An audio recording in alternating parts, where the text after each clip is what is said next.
آیت نمبر 88 خالدین ہمیشہ رہیں گے فیہا اس میں، لا نہیں یخفف کم کیا جائے گا عنہم ان سے العذاب عذاب کو، اور لا نہیں ہم وہ ینظرون اور نہ ہی ان کو مہلت دی جائے گی۔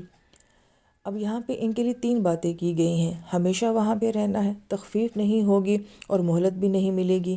اللہ تعالیٰ ان سے ناراض کیوں ہے؟ اس لیے کہ ان کا جرم بہت بڑا جرم ہے، اور ان کا جرم یہ ہے کہ یہ لوگ وجہ بنے ہیں کتنے لوگوں کے لیے کہ وہ سچے رب کو نہیں پا سکے، سچے نبی کو نہیں پا سکے، اور سچے علم سے وہ لوگ دور رہے ہیں۔ اللہ تعالیٰ نے دنیا میں ہر چیز کا کوئی نہ کوئی متبادل بنایا ہے۔ کیا اللہ تعالیٰ کی ذات کا کوئی متبادل ہے؟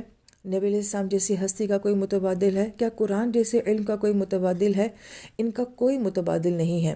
اور اگر کسی انسان کو اس کے رب کا سچا تعلق نہیں ملتا، اپنے نبی کی سچی زندگی نہیں ملتی، اس کو صحیح علم صحیح ڈائریکشن نہیں ملتا، تو سوچے کہ اس کی زندگی میں کتنا بڑا خلا رہ جاتا ہے، کتنا بڑا نقصان ہے اور کتنی بڑی محرومی ہے۔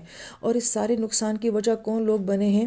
کہ جن لوگوں کی یہ ذمہ داری تھی کہ اللہ تعالیٰ نے ان کو عام لوگوں کی بنسبت زیادہ علم دیا تھا اور بہت عزت بھی دی تھی، اور یہ علم انہوں نے دوسروں تک پہنچانا تھا اور اللہ کے بندوں کو اللہ کے ساتھ جوڑنا تھا، مگر یہی وجہ بنے ہیں ان لوگوں کے لیے اتنے بڑے نقصان کا۔ تو اس بات کا اللہ تعالیٰ کو اتنا غصہ ہے، اور اپنے بندوں پہ اس بات کے لیے اتنے اللہ تعالیٰ غضبناک ہیں کہ یہ اتنا بڑا نقصان میرے بندوں کا ان لوگوں کی وجہ سے ہوا ہے، اس لیے فرمایا کہ ان کے عذاب میں تخفیف نہیں کی جائے گی اور ان کو مہلت نہیں دی جائے گی۔